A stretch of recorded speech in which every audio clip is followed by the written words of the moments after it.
The heavy oak door slammed shut, the sound swallowed by a sudden violent crack of thunder. Shoved from behind, Ava Sterling stumbled down the slick stone steps, her thin cardigan, no match for the icy deluge that instantly soaked her to the bone. The rain was a torrent, a cold grey sheet that blurred the manicured lawns of the quiet, wealthy street. Through the downpour she could hear them, their voices, sharp and cruel, cutting through the storm. "And stay out, you worthless gold-digger," her mother-in-law shrieked. The curtains twitched, revealing their smug, triumphant faces, before plunging the window into darkness. Alone, shivering and abandoned, Ava didn't know that the man she married wasn't just coming to save her from the storm. He was about to unleash a hurricane of his own. The evening had begun with the familiar simmering tension that always coated the air in the Vance family home. It was the 3rd anniversary of Henry Vance's retirement, a milestone Beatrice, his wife, insisted on celebrating with a formal dinner, not for Henry's sake, but as an excuse to flaunt their comfortable life in the affluent enclave of Scarsdale, New York. For Ava, these dinners were a trial by fire, a recurring nightmare of veiled insults and open contempt. She had spent all afternoon helping the caterer, arranging the centerpiece of white lilies and ensuring the crystal glasses gleamed under the chandelier. She did it all in the desperate, foolish hope that this time they might see her. Not the former library assistant from a working-class neighborhood in Queens, but the woman who loved their son Nathaniel with every fiber of her being. The breaking point came, as it often did, over something trivial. Ava, clearing the dessert plates, accidentally jostled a half-full glass of port. A few crimson drops splattered onto the pristine white tablecloth near Beatrice's elbow. The silence was instantaneous and absolute. Beatrice slowly lifted her gaze from the tiny stain, her eyes the color of cold steel fixing on Ava. Incapable, she said, her voice deceptively soft, utterly and completely incapable of navigating a civilized environment. "Mother, it was an accident," Nate began, but his sister Victoria cut him off with a shrill laugh. An accident. Nate, darling, her entire existence in this family is an accident. Victoria drawled, swirling the wine in her glass. Her fiancé, Preston Fairmont, a man whose jaw seemed permanently clenched in a sneer of superiority, chuckled in agreement. "One we've been trying to clean up for 3 years. "I'm so sorry," Beatrice Ava whispered, her cheeks burning as she dabbed at the spot with her napkin. "I'll get some soda water. Don't bother," Beatrice snapped, pushing her chair back. "The stain is insignificant." "But it's the principle, isn't it? The sheer lack of grace of breeding. It's a constant embarrassment. We host the partners from Preston's firm, Fairmont & Sons Investments, and you can't even clear a table without making a mess." Henry Vance, as usual, stared intently at his plate, tracing the pattern with his fork, a silent, spineless spectator in his own home. Nate stood up his chair, scraping against the polished hardwood floor. "That's enough. Apologize to my wife." Beatrice rose to meet his gaze, her posture rigid with indignation. "Apologize to her. Nathaniel, you are blind. She has been a weight around your neck since the day you brought her home. She's holding you back. You could be so much more, but you're content playing house in that dreadful little apartment, working that dead-end accounting job, all because she has dragged you down to her level." The words were designed to hurt Ava, but they were a direct assault on the life she and Nate had built. A life she cherished. Their small, cozy apartment filled with books and laughter, Nate's steady 9-to-5 job at a small logistics firm that paid the bills, their shared dreams of one day buying a small house of their own. It was a simple life, an honest life. To hear Beatrice describe it as something dreadful made a fresh wave of shame wash over her. "We're happy," Nate said, his voice dangerously low. "Happy being mediocre." Victoria chimed in. "Preston just made partner. He's buying me a Porsche for my birthday." "What's next for you, Nate? A 10-year-old sedan with a leaky sunroof." The argument escalated a storm of cruelty that had been brewing for 3 long years. Beatrice and Victoria tag-teamed their words, a barrage of carefully chosen insults aimed at Ava's clothes, her family, her education, her very essence.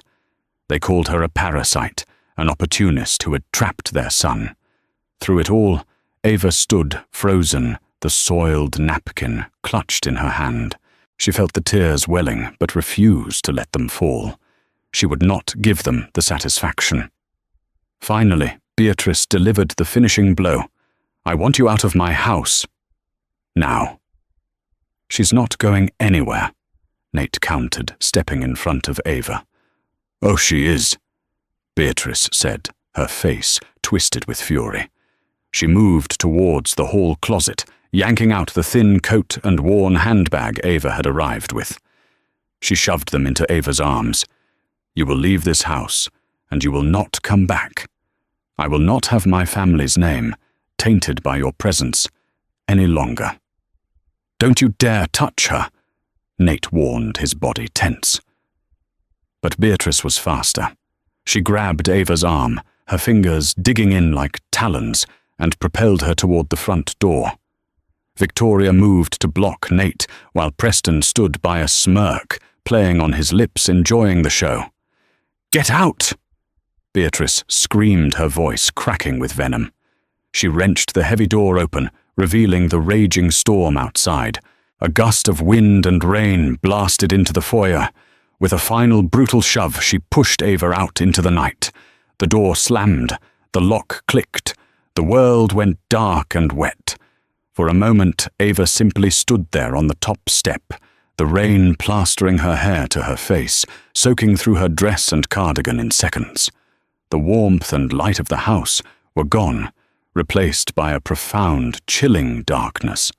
She could hear their muffled shouts inside Nate's furious roar and his mother's shrill retort. Heartbroken and shaking, she stumbled down the steps and across the street, seeking the meager shelter of a large maple tree. Its leaves offered little protection. Water streamed down her face, mixing with the silent tears she could no longer hold back. She fumbled for her phone in her handbag, her fingers numb with cold. The screen flickered weakly, 3% battery. She tried to call Nate. It rang once, twice, then the line went dead as the phone died. A sob escaped her lips. She was alone. Stranded.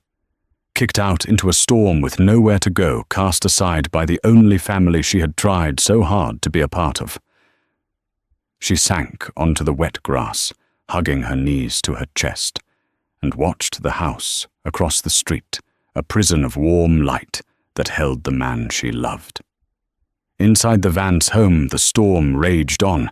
Nate's face was a mask of cold fury she had never seen before. "How could you?"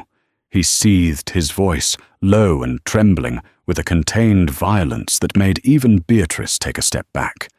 "It was for your own good, Nathaniel," she retorted, regaining her composure and smoothing down her silk blouse. "Someone had to finally open your eyes. That woman is a leech. She is my wife." Nate bit out each word a shard of ice. "The woman I love. And you threw her out into a hurricane, like she was garbage. Don't be so dramatic. It's just a bit of rain." Victoria scoffed, examining her manicure. "She'll probably find a bus stop to cry under. It's more her style anyway." Preston chuckled. "Probably for the best, Nate. Time to cut your losses. My father knows a lovely girl daughter of a judge. Went to Yale. We could set something up." Nate's head snapped toward him. "You," he said, his voice so devoid of emotion it was terrifying. "Get out of this house." Preston blinked, his smirk faltering. "Now hold on a minute." "He's right," Preston Victoria said quickly, shooting Nate a venomous glare. "Let's go. I can't stand this atmosphere." She grabbed her fiancé's arm, steering him toward the door.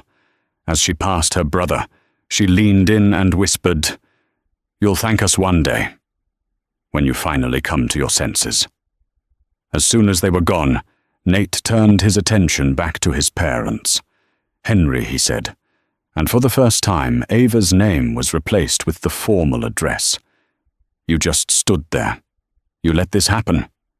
Henry flinched, unable to meet his son's eyes. "Now, son, your mother was upset. The girl, Ava, she should have been more careful." "Careful," Nate laughed, a bitter, hollow sound. "She has done nothing but try to win your approval for 3 years. She has endured your wife's poison, your daughter's vanity, and your complete and utter cowardice. And for what? To be thrown out into a storm because she spilled a drink. This is my house, Nathaniel." Beatrice interjected her voice, rising again. "And I will not have you speak to your father that way. Or to me. We gave you everything, a fine education, a good name. And you threw it all away for some nobody from nowhere. You have no idea what you've done." Nate said, his voice flat. He pulled out his phone. His movements were calm, precise, and utterly chilling. He wasn't shouting anymore.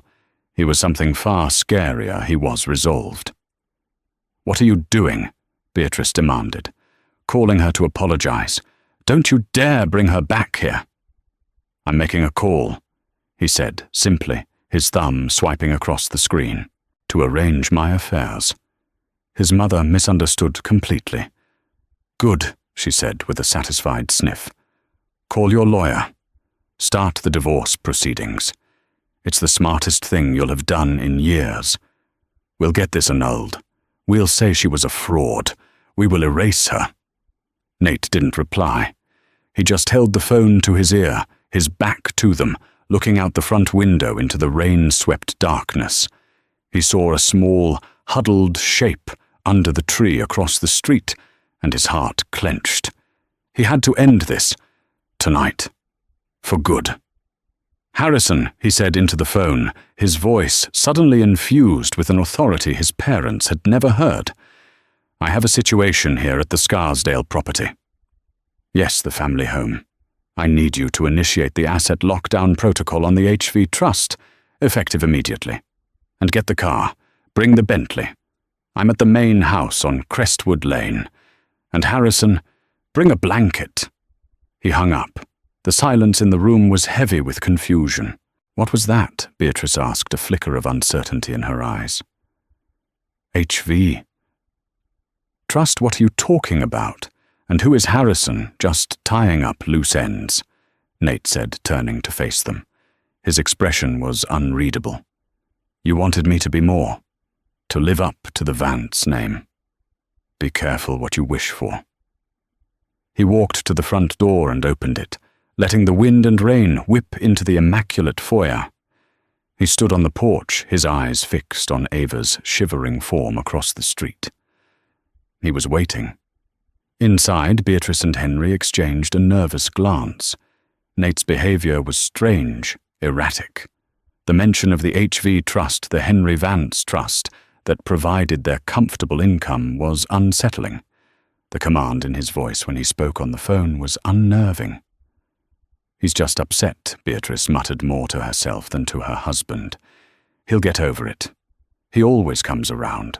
But as she watched her son stand unflinching on the porch, a sentinel in the storm, a cold knot of dread began to form in her stomach. This felt different. Final. Across the street, Ava had finally given up. Her head bowed against her knees in utter defeat. The streetlights cast a watery, melancholic glow on the scene. And then, in the distance, a new set of lights appeared, cutting through the deluge. They were not the familiar halogen beams of a common car. They were the brilliant, piercing LEDs of something expensive, something powerful. The vehicle approached silently, its engine, a low, confident purr that was almost inaudible over the rain. It was long black and impossibly sleek. As it glided to a stop in front of their house, The iconic silver B on the hood ornament gleamed. A Bentley. A Mulsanne, to be precise. The kind of car they only saw in magazines, a vehicle that cost more than their entire house. Beatrice's jaw went slack. Henry stepped up beside her, his eyes wide. This had to be a mistake, a lost driver.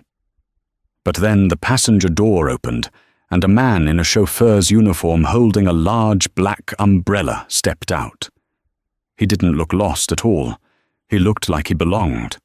The chauffeur, a tall, imposing man with greying temples and an impeccably calm demeanour, walked around the front of the Bentley and opened the rear door.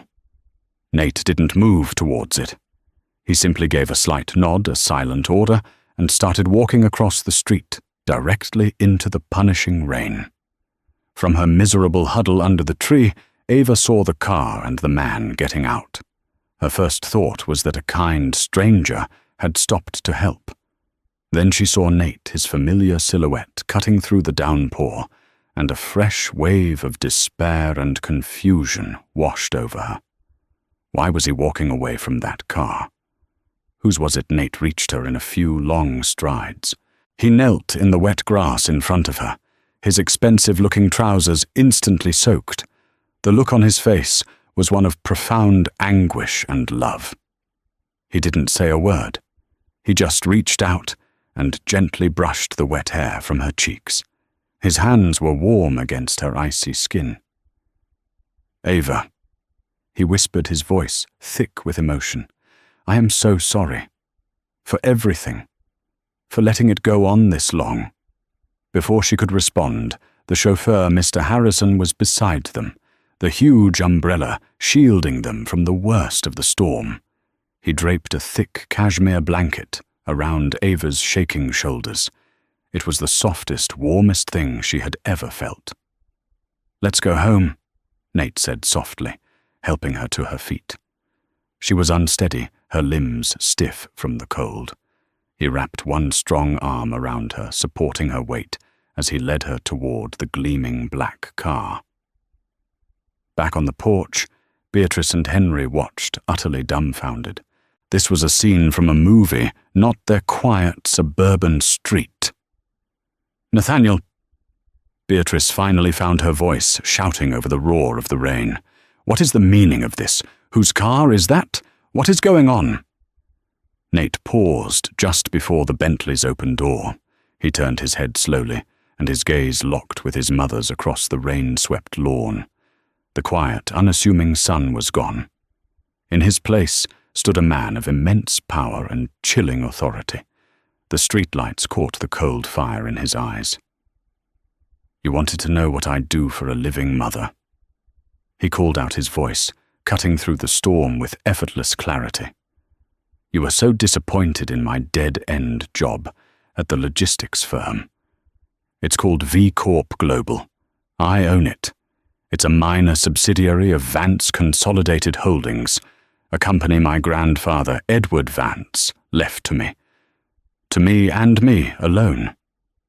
Beatrice's hand flew to her mouth. Henry staggered back a step, as if he'd been physically struck. Vance Consolidated Holdings, the legendary family empire built by Nate's grandfather. The source of the real Vance fortune, a fortune they had believed was lost or diluted generations ago. They had been told Henry's trust was all that remained. "You've been living on a trust fund, a small allowance my grandfather set up to keep you comfortable, but out of the way of the real business." Nate continued, his voice relentless. "He knew you, Father. He knew your weakness, and he knew your greed, Mother. He feared you would poison the family name and squander his legacy, so he protected it. He gave it to me." He gestured to Ava, who was staring at him, her mind reeling, unable to process the words he was saying. "I've spent the last 5 years living a simple life. I wanted to find someone who would love me. Nathaniel Vance, the man who likes old books and long walks. Not Nathaniel Vance, the CEO of a multi-billion-dollar corporation. I found that person. His eyes narrowed, all warmth gone, replaced by a glacial fury. And you took that person, the best thing in my life, and you treated her like dirt. You mocked her, you humiliated her, and tonight you threw her out like trash. You didn't just cross a line, Mother. You burned the entire map. He settled Ava gently into the plush leather interior of the Bentley, wrapping the blanket more securely around her. He leaned in and whispered something to her, his expression softening for a brief moment before he straightened up and shut the door with a quiet, solid thud. He faced his parents one last time. "Harrison," he called to the chauffeur. "As of this moment, Beatrice and Henry Vance are no longer beneficiaries of the HV Trust. Freeze everything. Their cards, their accounts, everything. Contact the legal team at Whitman, Sterling and Croft. I want eviction proceedings for this property, started by morning. They have 30 days. 30 days. Henry stammered, his face pale with shock. "Nate, this is our home." "This," Nate said, gesturing to the house with a dismissive wave, "is an asset, a property owned by a holding company that I control. You were allowed to live here out of familial sentiment. That sentiment is now gone." He walked around the car and slid into the seat beside Ava. Mr. Harrison closed the door, walked calmly back to the driver's side, and got in. The engine, which had been idling silently, gave a soft roar as the car pulled away from the curb, its movements smooth and inexorable. Beatrice and Henry were left standing on the porch, drenched by the spray from the Bentley's wheels. The reality of Nate's words began to sink in, colder and more brutal than the rain that soaked them. They hadn't just kicked out their daughter-in-law. They had kicked out their entire future. The magnificent car disappeared into the stormy night, leaving them alone with the echoes of their own cruelty and the deafening sound of their world collapsing around them. The interior of the Bentley was a world of its own, an enclave of profound silence, soft leather and the gentle hum of a perfectly engineered machine. The storm raging outside was reduced to a distant, muted tapestry of sound and light.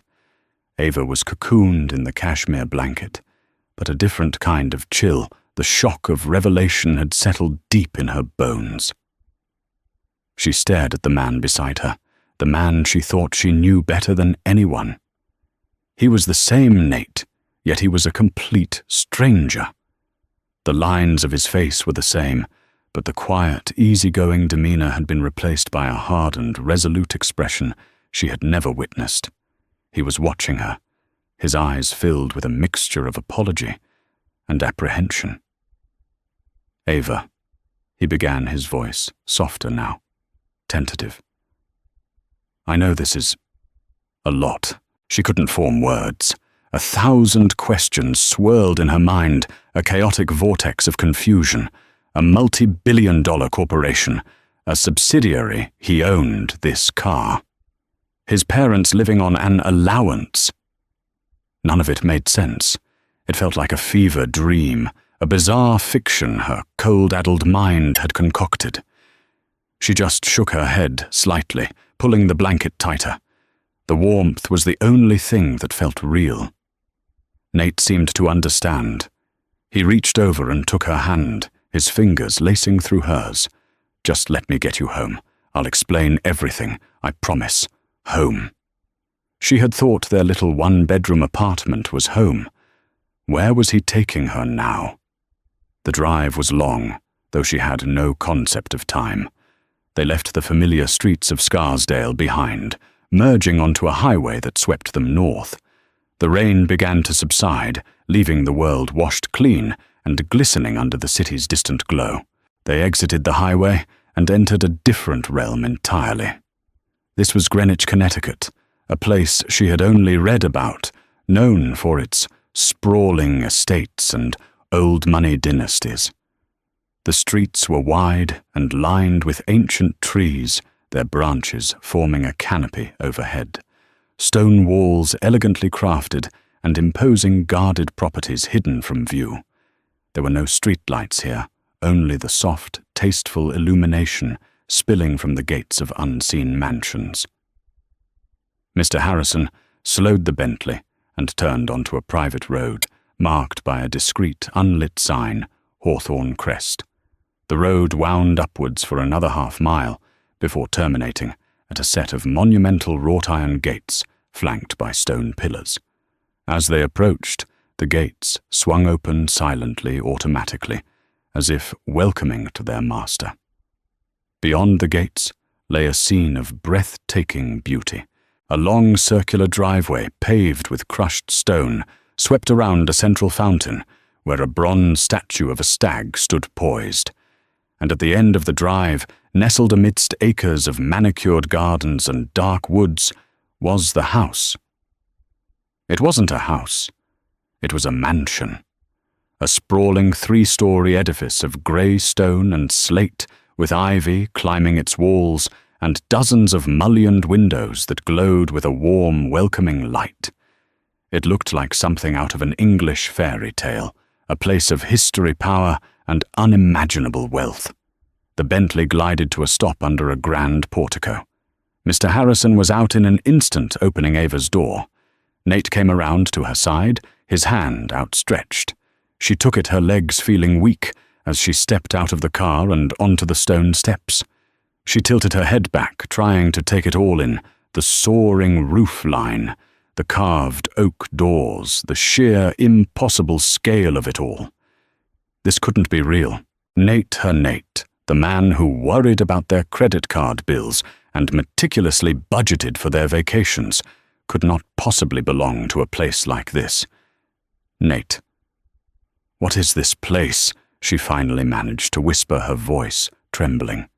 He looked at her, his expression earnest, pleading for her to understand. "This is my home, Ava. Our home." He led her up the final steps to the massive double doors. He didn't use a modern key fob or a keypad. He reached into his pocket and pulled out a single old-fashioned ornate brass key. He inserted it into the lock.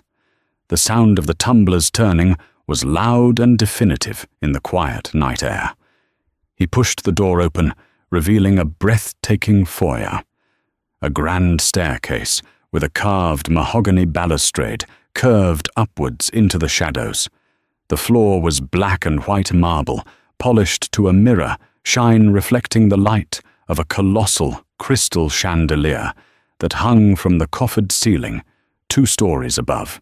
A fire crackled merrily in a fireplace large enough to stand in. Nate stepped aside, holding the door for her. The moment was suspended in time. The title of their story, the pivot upon which her entire life was about to turn, was this simple yet monumental act. Her millionaire husband unlocked the mansion's door. He looked at her, his heart in his eyes. "Welcome home, Ava." Ava stepped over the threshold, her worn, damp flats silent on the gleaming marble. The warmth from the fireplace enveloped her, a stark contrast to the bone-chilling cold she had endured just an hour earlier. An older woman in a simple black dress with a kind round face appeared from a side corridor, her expression one of gentle concern. "Mr. Nathaniel, you're home. We've been so worried," she said, her eyes falling on Ava's disheveled state. "Oh, you poor dear. You're soaked through." "Thank you, Martha." Nate said, his tone warm and familiar. "This is my wife, Ava. Could you please draw her a hot bath in the master suite and perhaps prepare some tea and sandwiches? We haven't eaten." "Of course, sir." "Right away," Martha said with a small, respectful curtsy before bustling up the grand staircase. Nate led Ava into an adjacent room, a magnificent library, lined from floor to ceiling with leather-bound books. 2 plush velvet armchairs were angled toward another roaring fire. He gently guided her into one of the chairs and knelt before her, taking her cold hands in his. "I owe you the biggest apology and the biggest explanation of your life," he began, his voice low and earnest. And you have every right to be angry with me. To hate me, even. But please, just let me explain. Ava could only nod her mind, a blank slate waiting for him to fill in the impossible details. My grandfather was Edward Vance, he started. He built Vance Consolidated Holdings from nothing. It's a global conglomerate shipping real estate tech finance. He was brilliant, but he was also deeply mistrustful of people. He'd seen what wealth did to his own children, especially my father Henry. He sighed, his gaze distant. My father had no head for business and a taste for the easy life. He married my mother, who was only interested in social climbing and status. My grandfather saw their character flaws clearly. He knew if he left them, the company, they would run it into the ground within a decade. So he made a decision. He set up the Henry Vance Trust, the HV Trust, and seeded it with enough capital to allow them to live an upper-class life comfortably, but without any real power or access to the core fortune. They were cut off, and they were told that this was all that was left. Ava's eyes widened. So the life she had envied and felt excluded from was in their world a mere pittance. My grandfather raised me, Nate continued. He taught me about the business, about responsibility, about the value of hard work. But he also drilled one lesson into my head, above all others. Never trust anyone who knows how much you're worth. He wanted me to find a partner who loved me for me. When he passed away 5 years ago, his will was unconventional. He left the house, the trust, everything they knew to my father for his lifetime, but he left the entirety of Vance Consolidated Holdings, the holding companies, the assets, the controlling shares, everything to me. The will was ironclad, executed by the best lawyers at Whitman, Sterling and Croft.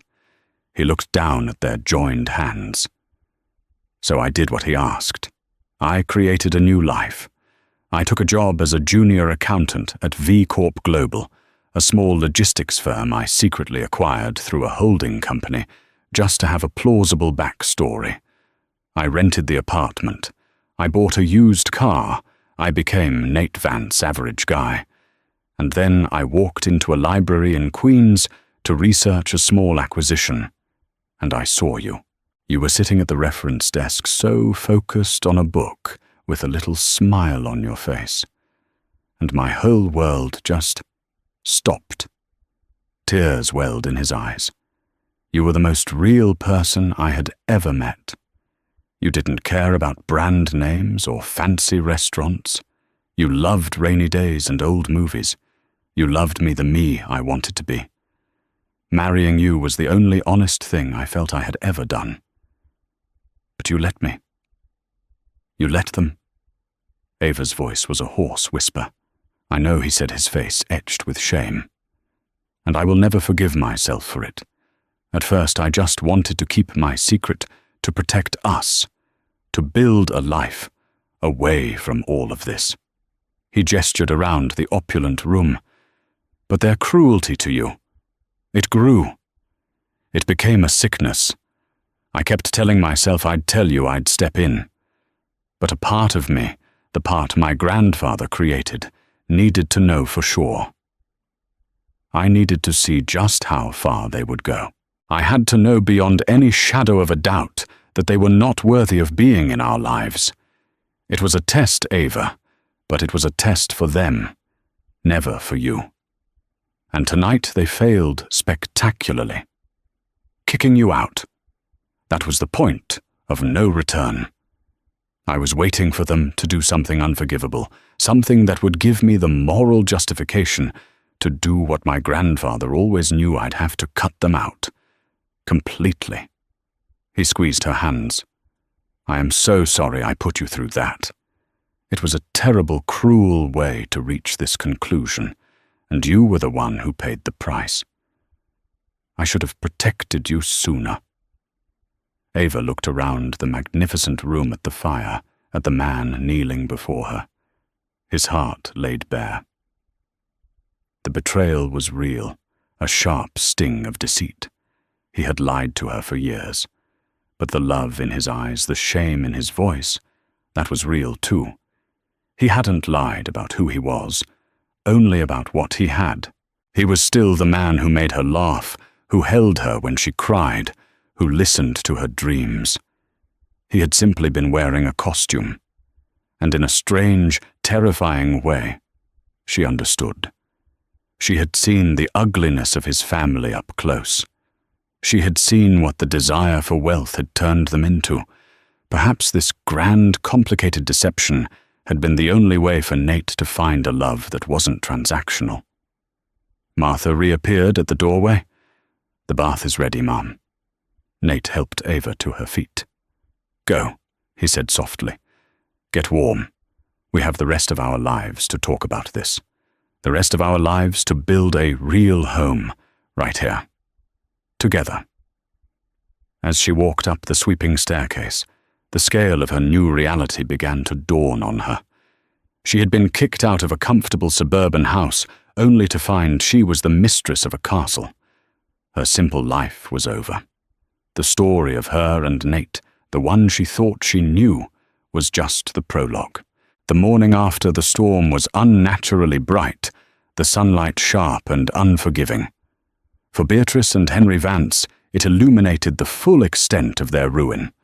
The first sign was Beatrice's American Express Centurion card, being declined when she tried to order groceries online, an unheard-of humiliation. A frantic call to the bank was met with a polite, firm stonewall. "I'm sorry, Mrs. Vance. The account has been frozen by the primary trustee." Then came the call from Victoria. She was sobbing hysterical. Preston Fairmont had called her his voice, cold and distant. He had heard things. Unsettling rumors about the family's financial standing. He suggested they take a break until things were cleared up. Victoria knew it was over. Preston wasn't engaged to her. He was engaged to her family's perceived status, and the moment that status was in question, he was gone. The final crushing blow arrived via courier at 10 a.m.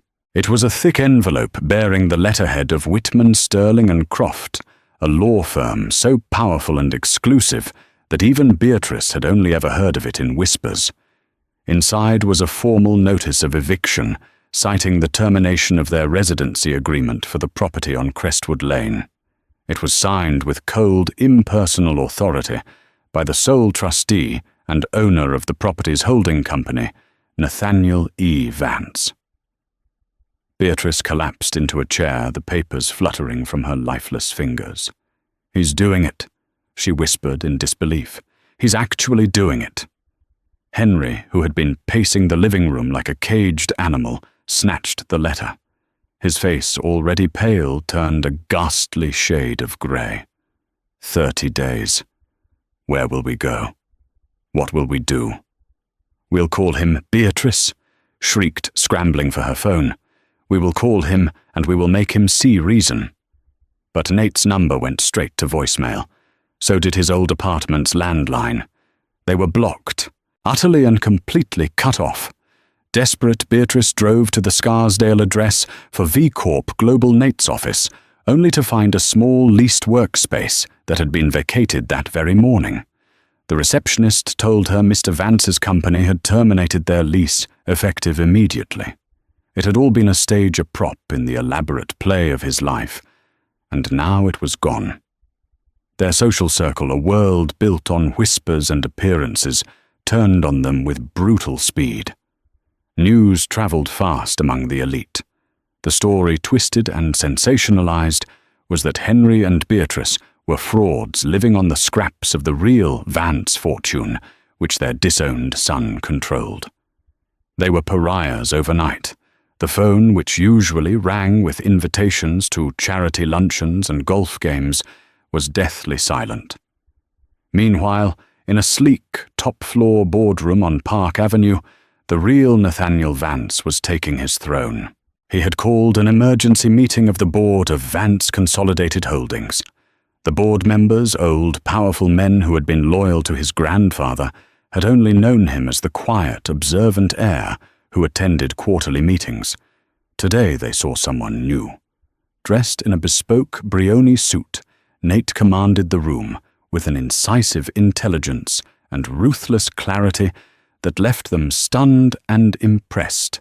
He laid out a new vision for the company, one focused on sustainable tech and philanthropic endeavors, a direction that was both profitable and progressive. He wasn't just the heir, he was a leader. In the middle of the meeting, his personal phone, the one only a select few had the number for, buzzed. The caller ID read, Beatrice Vance. Harrison had rerouted her blocked calls to this line as instructed. Nate excused himself, stepping into a soundproof side office. He answered. "What do you want, Nathaniel? Thank God." Beatrice's voice was a torrent of panicked pleading. "You have to stop this. Our cards, the accounts, they're all frozen. We received a letter, an eviction notice." "It's a mistake, darling. A terrible mistake. There is no mistake." Nate said, his voice as cold and clear as glass. "It is the direct and unavoidable consequence of your actions." "But we're your family. I'm your mother," she cried. "You can't do this to us. We raised you. We love you." Nate laughed, a short, sharp, mirthless sound. "Love you don't know the meaning of the word. You love status. You love money. You love the reflection of yourself you see in other people's envy. You don't love people. You certainly never loved Ava. And if you ever loved me, you had a monstrous way of showing it." Her tone shifted from pleading to outrage. "That girl has poisoned you. She has turned you against your own blood. She has done nothing but love me unconditionally, which is more than I can say for you," Nate countered. "She is more my family than you will ever be again. You have 30 days, Beatrice. I suggest you spend less time shouting at me and more time contacting a real estate agent who deals in modest rentals. Your trust has been dissolved, and its remaining assets are being redirected into a charitable foundation. In Ava's name." A choked sob came from the other end. "You monster!" "No," Nate said, his voice dropping to a near whisper. "I'm just the son you raised. You taught me that everything has a price.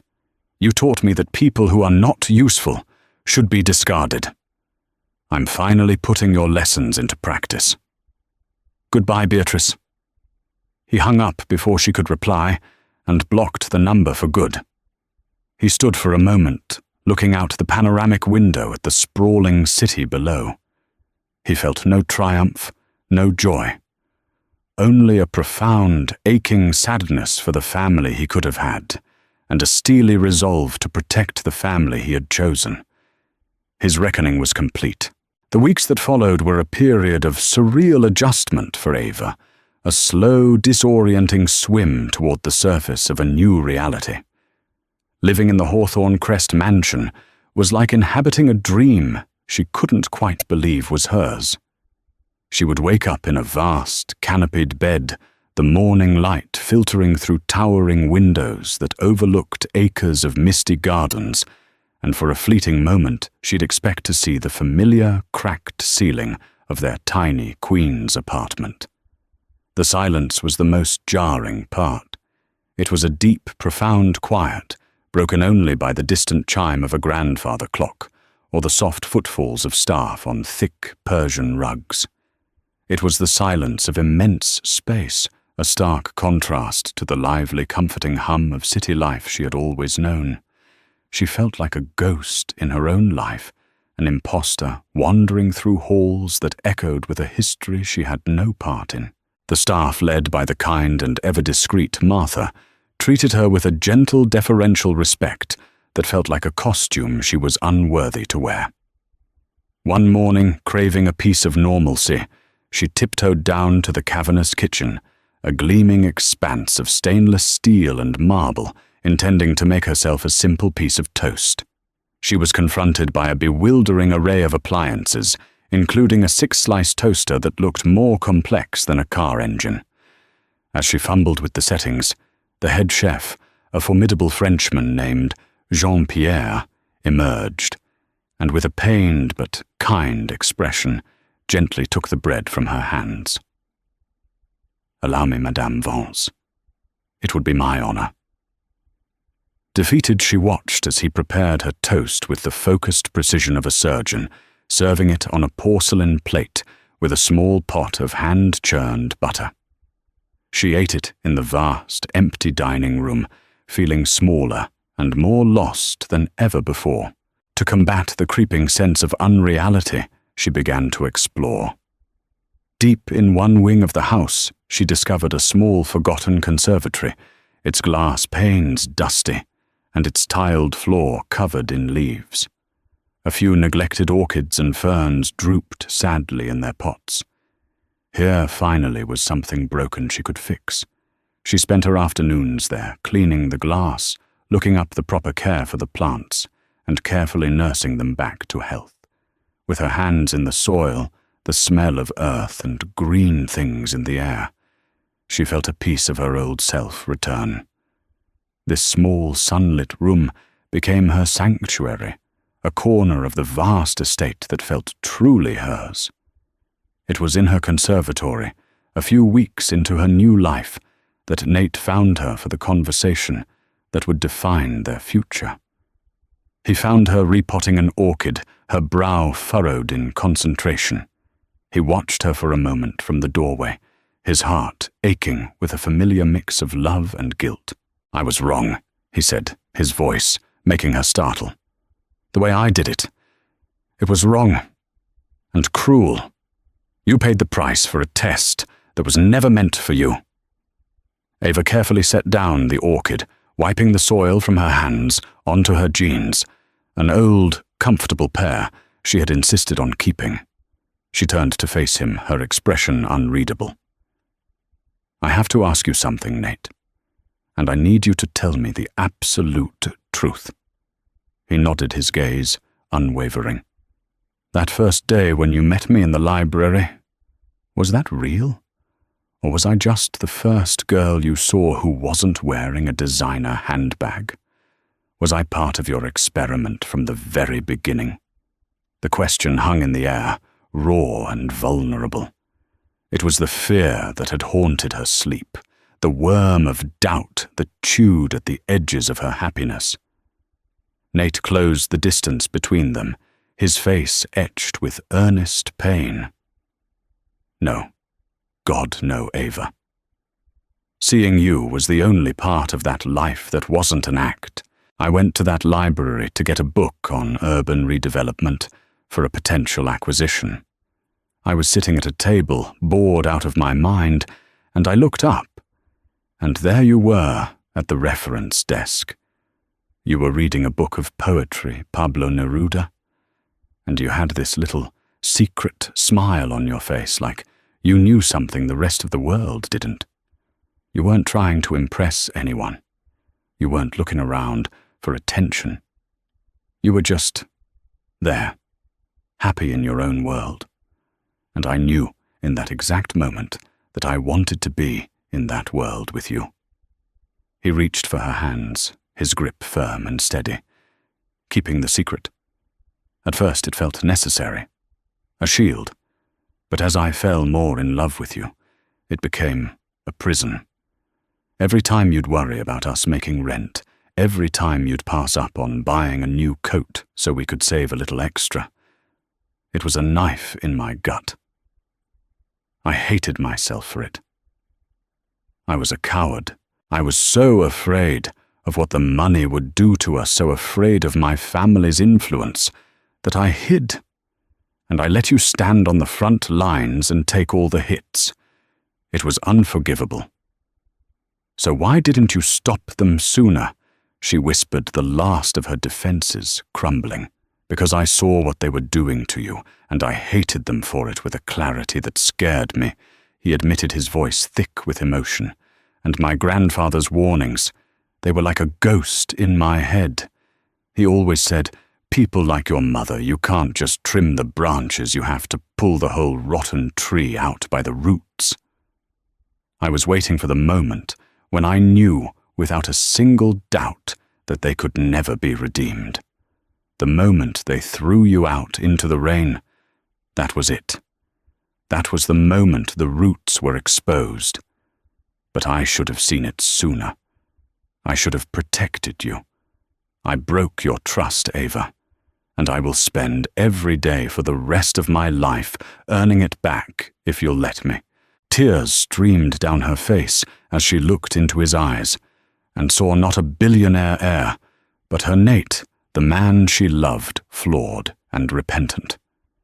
She fell into his arms, and in the quiet of her little green sanctuary, they began to heal.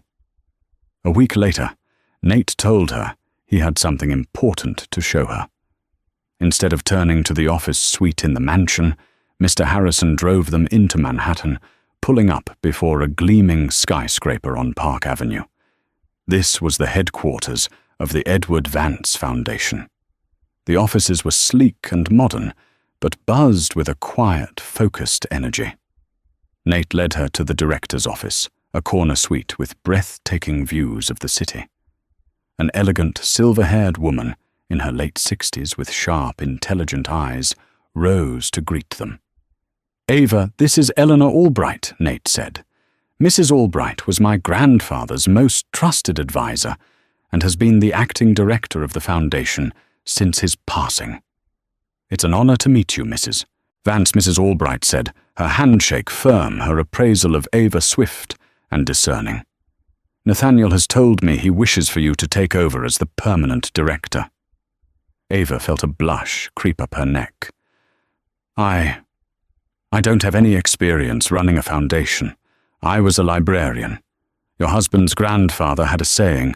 Mrs. Albright replied, her tone crisp, but not unkind. He believed that passion was more valuable than a resume. He said you can teach management, but you can't teach heart. So, Mrs. Vance, tell me, what is your passion? It was a test. Ava knew it. But looking at the city spread out below, thinking of the little girl she once was, who found refuge and wonder in the hushed aisles of a public library, she found her voice. My passion, she began, her voice gaining strength, is the belief that every child, regardless of their zip code, deserves a safe place to dream. My local library was my window to the world. It's where I learned that my circumstances didn't have to define my future. I want to build libraries, not just buildings with books, but true community centers. Places with after-school tutoring, coding classes for teenagers, job-seeking resources for adults, and comfortable chairs where a lonely child can lose themselves in a story for an afternoon. That is my passion, Mrs. Albright, to give that gift to as many people as possible. She spoke for 10 minutes, outlining her vision with a clarity and fervor that surprised even herself. When she finished, there was a moment of silence. Mrs. Albright looked at Nate, a small, genuine smile gracing her lips for the first time. She gave a slow, deliberate nod. "The foundation is in good hands," she said. "Welcome aboard, Director Vance." In that moment, standing high above the city, Ava felt a profound sense of purpose settle over her. She wasn't just Nate's wife, the mistress of a mansion. She was a woman with a mission, a force for good. She had found her place in this overwhelming new world. Meanwhile, the old world of the other Vances continued its inexorable collapse. Beatrice found her humiliation not in a grand, dramatic downfall, but in 1,000 tiny cuts. The worst came on a Tuesday afternoon in a fluorescent-lit discount supermarket. Her Chanel handbag looked comical next to her cart full of generic brand canned goods. At the register, her debit card, the last functioning piece of plastic she owned, was declined for a purchase of $53. Insufficient funds, the teenage cashier announced, with bored indifference. The woman behind her in line sighed impatiently. In that mundane public moment of shame, Beatrice felt the full weight of her irrelevance. She abandoned the cart and fled the store, her face burning. The final severing of the family came a week later in their cramped, soulless condominium. Henry, dressed in a simple travel coat, placed a single worn suitcase by the door. "I'm leaving Beatrice," he said, his voice devoid of its usual weakness. "Leaving," she scoffed. "Don't be ridiculous. Where would you go?" "Somewhere quiet," he replied, looking at her as if for the first time. "You know, I spent 40 years trying to live up to your expectations, trying to be the powerful man you thought you deserved. But it was all a show. You built a house of cards," Beatrice obsessed with how it looked from the outside, "and you were genuinely shocked when a breath of truth blew it all down. You didn't lose our son. You threw him away because he wasn't shiny enough for you. You did this, all of it." He picked up his suitcase. "I'm going to go find out who Henry Vance is without you. I suggest you learn to live with who Beatrice Vance really is." He walked out the door, closing it softly behind him, leaving her utterly, finally alone. Months later, on a cool autumn evening, a gentle rain began to fall. Ava and Nate stood on the stone balcony off their bedroom, watching the silver drops fall on the lush gardens, now dormant for the coming winter. The air was fresh and clean. Ava, dressed in a warm cashmere sweater, was no longer the timid, uncertain woman who had arrived here in shock. She had just finished a conference call with the board, confidently and successfully arguing for an increased budget for her library initiative. She leaned her head on Nate's shoulder, filled with a quiet, secure warmth. "It's raining," she said softly. "It is," he replied, wrapping his arm around her.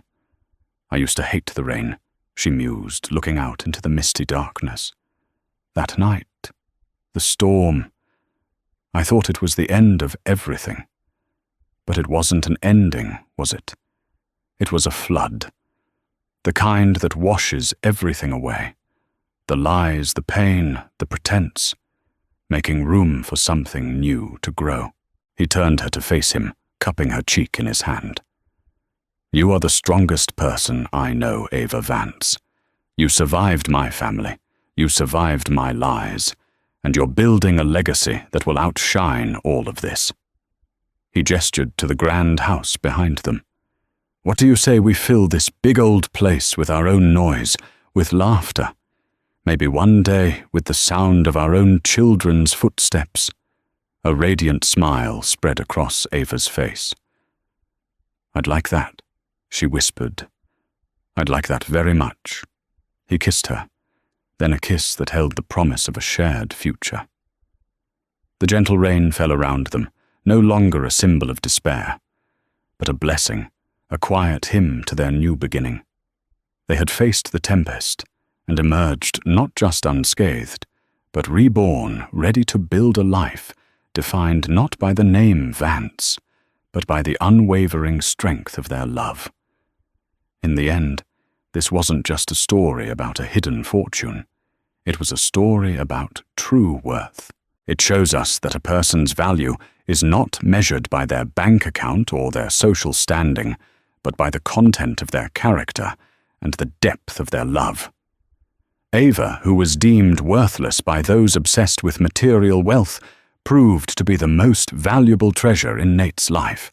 The Vance family, so secure in their superiority, learned the hard way that arrogance and cruelty are currencies that eventually bankrupt the soul. Their story is a powerful reminder that the most magnificent mansions are empty without kindness, and that true love is a shelter that can withstand any storm. If this story of justice and vindication moved you, please give this video a thumbs up and share it with someone who might need to hear it. Don't forget to subscribe to our channel and hit the notification bell for more dramatic real-life stories that will keep you on the edge of your seat. Thank you for listening.